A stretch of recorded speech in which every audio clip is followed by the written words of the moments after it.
इस विशेष कार्यक्रम जम्मू कश्मीर विधानसभा विश्लेषण के आज के इस अंक में आपका स्वागत है। मैं हूं आपके साथ उपमा शर्मा।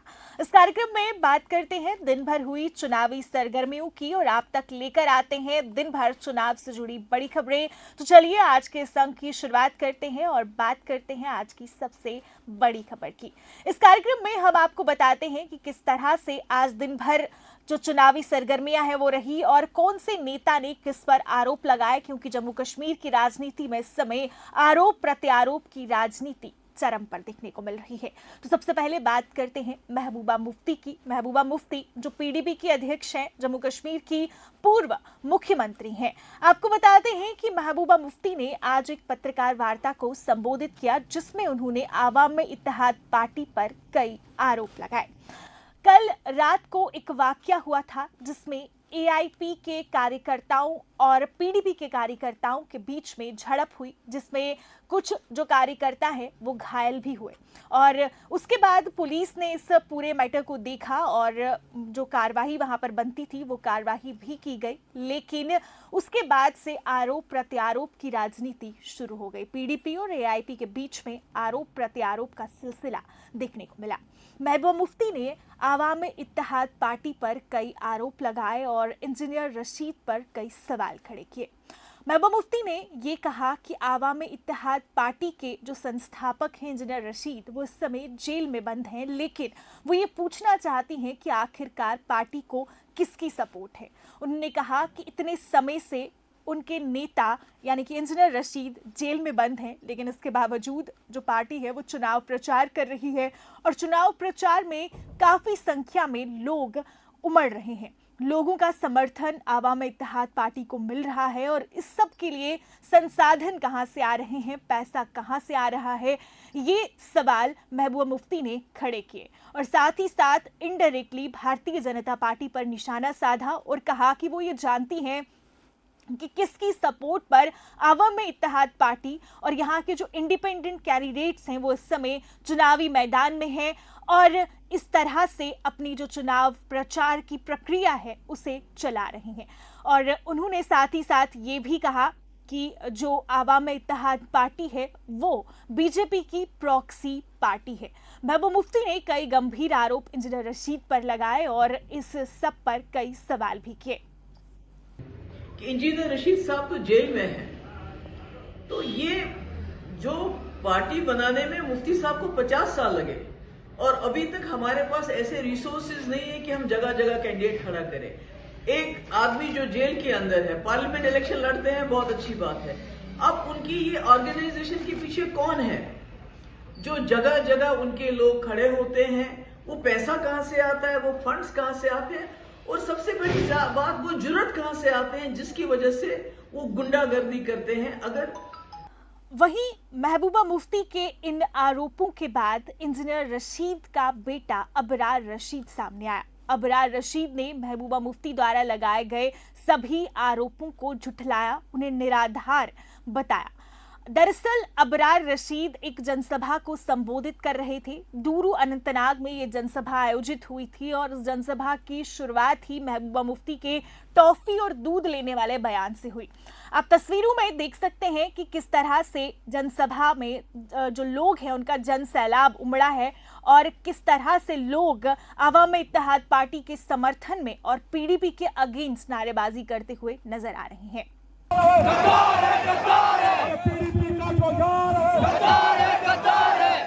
इस दौरान अबरार रशीद ने साफ तौर से ये कहा कि आवाम इत्तेहाद पार्टी को किसी का सपोर्ट नहीं है। आवाम इत्तेहाद पार्टी को अगर सपोर्ट है तो लोगों का सपोर्ट है, क्योंकि इंजीनियर रशीद ने हमेशा लोगों के लिए काम किया है और इंजीनियर रशीद के उस काम को देखकर लोग खुद ब खुद उनके साथ जुड़ते जा रहे हैं और इन जुड़ने वाले लोगों की संख्या दिन ब दिन बढ़ती जा रही है। उन्होंने कहा कि वो बिल्कुल भी पैसा खर्च नहीं कर रहे, जो लोग उनके साथ जुड़ रहे हैं वो खुद अपने वाहन, अपनी बाइक्स, अपनी गाड़ियां चुनाव प्रचार के लिए इस्तेमाल कर रहे हैं और इसके अलावा जो भी संसाधन चुनावी रैलियों के लिए या चुनावी प्रचार के लिए ज़रूरी है वो सब लोग ही उन्हें प्रोवाइड कर रहे हैं, क्योंकि उनके पास ऐसा कोई भी संसाधन नहीं है जिससे वो इतने पैसे खर्च कर सके। तो इस मौके पर उन्होंने कड़ी चुनौती दी और ये कहा कि अगर महबूबा मुफ्ती इस समय इस तरह के आरोप लगा रही हैं जो कि बिल्कुल निराधार हैं, और वो चाहते हैं इस मंच से वो ये कहना चाहते हैं कि अगर महबूबा मुफ्ती को फिर भी कोई संदेह है कि ये प्रॉपर्टी कहाँ से आई है, कैसे बनाई है, तो वो पूरी प्रॉपर्टी का हिसाब देने को तैयार हैं। वो चाहते हैं कि पूरा हिसाब हो प्रॉपर्टी का, इंजीनियर रशीद की जितनी भी प्रॉपर्टी है उसका पूरा हिसाब किया जाए कि कितनी प्रॉपर्टी उनके पास है और वो प्रॉपर्टी कैसे बनाई गई है। लेकिन उसके साथ साथ महबूबा मुफ्ती और उमर अब्दुल्ला को भी अपनी प्रॉपर्टी का हिसाब देना होगा। खुली चुनौती अबरार रशीद ने महबूबा मुफ्ती और उमर अब्दुल्ला को दी और ये कहा कि महबूबा मुफ्ती और उमर अब्दुल्ला को भी अपना प्रॉपर्टी का हिसाब देना होगा, कितनी प्रॉपर्टी उनके पास है। जो नौजवान हमसे रैली में जुड़ते हैं, जो मोटरसाइकिल गाड़ियाँ साथ होती है वो खुद ब खुद होती है, वॉलंटियर भी होती है। हम किसी को पैसे नहीं देते, हम किसी को बिरयानी नहीं देते। कि डंके की चोट पे कहता हूँ, अगर किसी को इंजीनियर रशीद साहब की प्रॉपर्टी का हिसाब लेना है तो वो आज भी आए और तमाम हवलदार से लेके IG तक और ये सरपंच से लेके चीफ मिनिस्टर तक जो भी हमारी पहले अहदेदार रह चुके हैं उनकी प्रॉपर्टी का हिसाब लिया जाए। महबूबा मुफ्ती भी अपनी प्रॉपर्टी का हिसाब दे, उमर अब्दुल्ला भी अपनी प्रॉपर्टी का हिसाब दे और इंजीनियर रशीद भी अपनी प्रॉपर्टी का हिसाब देगा। लिहाजा हमें पता है कि हमने क्या किया, हमने कोई चोरी नहीं है, कोई करप्शन नहीं की, इनकी बौखलाहट बोल रही है। लिहाजा आने वाले वक्त में मैं नहीं, इनको इंशाल्लाह यहाँ के जो लोग हैं ये इनको जवाब देंगे इंशाल्लाह। जैसा कि मैंने कहा कि आरोप प्रत्यारोप की राजनीति इन चुनाव में बहुत ज्यादा चल रही है। भारतीय जनता पार्टी भी लगातार नेशनल कॉन्फ्रेंस और PDP और कांग्रेस पर निशाना साधती नजर आ रही है। गत दिनों अमित शाह जम्मू कश्मीर में थे और उस दौरान अमित शाह ने एक बड़ा बयान दिया था जिसमें उन्होंने कहा था कि कोई कितनी भी कोशिश कर ले, धारा 370 अब वापस नहीं आ सकती, क्योंकि धारा 370 अब इतिहास बन गई है।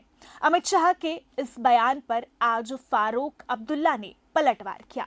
फारूक अब्दुल्ला ने कहा कि वो धारा 370 को बहाल करने के लिए एक जंग लड़ेंगे और धारा 370 को बहाल कर कर ही दम लेंगे।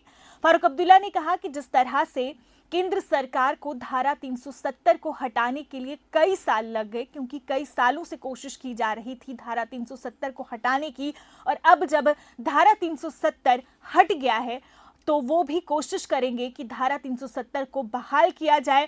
इसमें कुछ समय ज़रूर लग सकता है, जिस तरह से इसको हटाने में समय लगा था, लेकिन वो लोगों को आश्वस्त करना चाहते हैं कि धारा 370 फिर से बहाल होगा। वहीं दूसरी तरफ आपको ये भी बताना चाहूँगी कि कुछ दिन पहले फारूक अब्दुल्ला ने खुद ये बयान दिया था जिसमें उन्होंने ये कहा था कि धारा 370 अब कभी बहाल नहीं हो सकता, जिसके बाद उस बयान पर काफ़ी विवाद भी हुआ था। और वहीं आज फिर से वो अपने बयान से यू टर्न लेते नजर आए और उन्होंने ये कहा कि धारा 370 को बहाल करने के लिए वो काम करेंगे और इसमें कुछ समय ज़रूर लग सकता है, लेकिन धारा 370 ज़रूर बहाल होगा। वहीं फारूक अब्दुल्ला ने इस दौरान अमित शाह पर भी निशाना साधा और कहा कि अमित शाह जिस तरह की बयानबाजी यहाँ से करके गए हैं वो बिल्कुल भी सही नहीं है। नेशनल कॉन्फ्रेंस ने हमेशा जम्मू कश्मीर के हित के लिए काम किया है और आगे भी नेशनल कॉन्फ्रेंस जम्मू कश्मीर के हित में काम करेगी। मेरा सवाल इनसे है कि कितने साल लगे इनको इसको हटाने में। हमें भी हो सकता कई साल लगे वापस लाने में, मगर लाएंगे ज़रूर। ये यहाँ की आवाज़ नहीं है, ये सारे जम्मू कश्मीर की आवाज़ है, ये हमारे लोगों की आवाज़ है। उनकी नौकरियाँ कहाँ गई? ये तो सिर्फ उसके महफूजत था उसका, ये ज़मीन उनकी थी। आज क्या हुआ? ये कहते थे ना आतंकवाद 370 की वजह से है। सर कल भी मुझे बताइए, उनसे पूछे कि आतंकवाद तो 5 साल तो वो हुकूमत कर रहे हैं, कि आतंकवाद कहाँ से आया, उसका जवाब दें। और 814 जो एयर इंडिया का वो ले गए थे कंधार, उसके जिम्मेदार कौन है? और जो मजदूर अज़हर वगैरह वहाँ सब हैं, वही ताकतवर चला रहे हैं। मैंने इनसे कहा था मत कीजिए, मैंने सुना नहीं। जो भी यहाँ हो रहा है उसके जिम्मेदार दिल्ली वाले हैं। जम्मू कश्मीर में चुनाव प्रचार भी इस समय चरम पर है। कई स्टार कैंपेनर्स जम्मू कश्मीर पहुंच रहे हैं और अपने अपने प्रत्याशियों के लिए चुनाव प्रचार कर रहे हैं। अनुराग ठाकुर जो भाजपा के दिग्गज नेता हैं, इन दिनों जम्मू कश्मीर में हैं और अपने जो प्रत्याशी हैं उनके समर्थन में चुनाव प्रचार कर रहे हैं। इसी मौके पर अनुराग ठाकुर ने आज एक पत्रकार वार्ता को संबोधित किया, जिसमें उन्होंने फिर से एनसी और कांग्रेस पर निशाना साधा। एनसी कांग्रेस गठबंधन पर अनुराग ठाकुर ने सवाल उठाए और साथ ही साथ उनकी मानसिकता पर भी कई सवाल खड़े किए। अनुराग ठाकुर ने कहा कि एनसी और कांग्रेस जम्मू कश्मीर को शांत नहीं रहने दे रहे और बार बार जम्मू कश्मीर में अशांति फैलाने जैसी जो बातें हैं वो कर रहे हैं, जिसमें एक ये है जिस तरह से इन राजनीतिक दलों द्वारा ये कहा जा रहा है कि यहाँ से जो पीएसए है उसे हटा दिया जाएगा और पीएसए के तहत जो भी लोग जेलों में बंद हैं उन्हें बाहर निकाला जाएगा, जो इनकी मानसिकता को बताता है। वहीं इस मौके पर अनुराग ठाकुर ने उमर अब्दुल्ला द्वारा अफजल गुरु पर दिए गए बयान को लेकर भी बात की और कहा कि ये बयान भी उनकी मानसिकता दिखाता है और ये बताता है कि इनकी मानसिकता किस कदर बिगड़ी हुई है। इसके अलावा उन्होंने जम्मू कश्मीर में भारतीय जनता पार्टी द्वारा किए गए विकास का ब्यौरा दिया और कहा कि पिछले कुछ वर्षों में जम्मू कश्मीर में विकास की बयार बही है और ये सब केवल भाजपा राज्य में ही संभव हो पाया है। उन्होंने कहा कि जम्मू कश्मीर में फिर से भारतीय जनता पार्टी बहुमत से जीतेगी, यहाँ पर सरकार बनाएगी और जम्मू कश्मीर के लिए विकास कार्य आगे और ज़्यादा अच्छे से हो पाएंगे। चाहते हैं पीएसए को हटाकर नशे बेचने वाले छूट जाएं, आतंकवाद उपद्रव फैलाने वाले छूट जाएं, पथरावबाजी करने वाले छूट जाएं। अरे ये तो यहाँ तक पहुँच गए कि जिसने संसद पे हमला किया था अफजल गुरु, ये उसको छुड़वाने की उनकी बात करते हैं। इस देश में कोई उनके ऐसे गुनाह को माफ नहीं कर सकता, सुप्रीम कोर्ट ने भी माफ नहीं किया था। वोट बैंक की राजनीति में इतना गिर जाएंगे, राहुल गांधी जी विदेश में जाके भारत का अपमान करेंगे और अब्दुल्ला परिवार जम्मू कश्मीर में बैठकर वापस आतंकवादी समर्थक वाले लोगों को दिशा में बात करेंगे। पहली बात मैं कहना चाहता हूं कि धारा 370 सदा के लिए चले गई। उसके जाने के बाद चहुमुखी विकास जम्मू कश्मीर ने देखा है। IIT, IIM, 2 AIIMS, medical colleges 7-15 nursing college से लेकर ना जाने हज़ारों किलोमीटर की सड़कें बना दी, खेल के स्टेडियम्स बना दिए, नई ऊंचाइयों पे पहुंचाया। इसके बाद बात करते हैं अपनी पार्टी की। अपनी पार्टी के संस्थापक अल्ताफ बुखारी द्वारा एक पत्रकार वार्ता का आयोजन आज किया गया, जिसमें अल्ताफ बुखारी ने ताज मोहिउद्दीन को सपोर्ट करने का ऐलान किया। ताज मोहिउद्दीन जो डीपीएपी के दिग्गज नेता थे, लेकिन अभी हाल ही में कुछ दिन पहले उन्होंने डीपीएपी से इस्तीफा दिया और अब वो स्वतंत्र उम्मीदवार के रूप में चुनाव लड़ रहे हैं। ताज मोहिउद्दीन जो पूर्व मंत्री भी रहे हैं जम्मू कश्मीर के और काफ़ी वर्चस्व उनका रहा है। उससे पहले वो पीडीपी में थे और उसके बाद उन्होंने डीपीएपी का दामन थामा था और अब वो डीपीएपी को भी अलविदा कह चुके हैं। और आज अल्ताफ बुखारी ने ये साफ कर दिया कि अपनी पार्टी ताज मोहिउद्दीन को समर्थन देगी और इस बात की घोषणा आज उन्होंने ये पत्रकार वार्ता कर दी। और वहीं आपको बता दूं कि कल पीडीपी ने ये ऐलान किया था कि वो ताज मोहिउद्दीन को सपोर्ट कर रही है, लेकिन आज जब अपनी पार्टी ने इस बात की घोषणा की कि वो ताज मोहिउद्दीन को अपना समर्थन दे रहे हैं, उसके बाद पीडीपी ने सोशल मीडिया हैंडल्स पर इस बात को साफ कर दिया कि अगर अपनी पार्टी उन्हें समर्थन दे रही है तो वो अपना समर्थन ताज मोहिउद्दीन से विड्रॉ करते हैं। यानी कि वहां पर भी मनमुटाव जारी है और ये मनमुटाव लगातार देखने को मिल रहा है। हमारे बहुत सीनियर कदावर लीडर जो 2 बार मिनिस्टर भी रह चुके हैं, उड़ी से इंडिपेंडेंट लड़ रहे हैं, अपनी पार्टी ने फैसला किया है कि हम इनको बैक करेंगे, हम पूरा सपोर्ट इनको देंगे। ये फैसला उड़ी के लोगों के मफाद को मद्देनजर रख के किया गया है। इसमें कोई ज़ाती मफाद नहीं है, न ताज साहब का कोई ज़ाती मफाद है, न मेरा कोई ज़ाती मफाद है।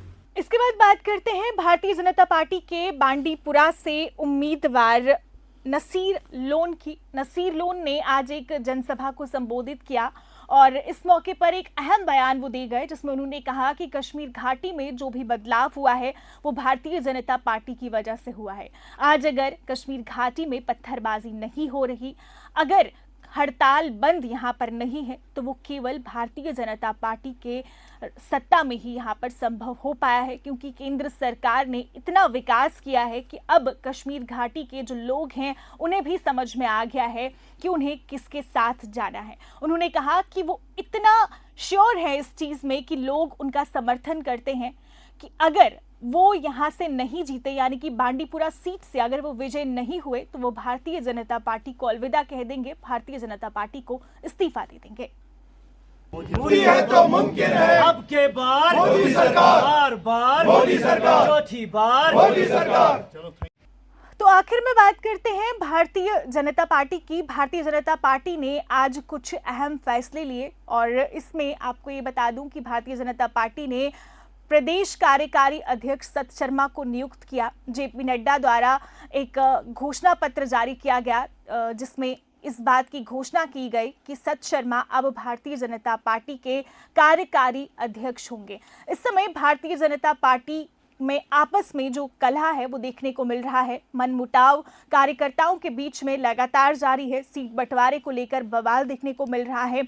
अलग अलग जिलों से जो कार्यकर्ता हैं वो पार्टी छोड़ रहे हैं और अगर कुछ कार्यकर्ता पार्टी में हैं भी तो वो भी पार्टी से नाराज नजर आ रहे हैं। इसको लेकर लगातार जो पार्टी हाई कमांड है वो डैमेज कंट्रोल करने की कोशिश कर रही है और इसी सिलसिले में नए नए बदलाव पार्टी द्वारा लिए जा रहे हैं। और इसी बीच ये खबर आज सामने आई है कि पार्टी हाई कमांड ने सत शर्मा को जम्मू कश्मीर का कार्यकारी प्रदेश अध्यक्ष चुना है।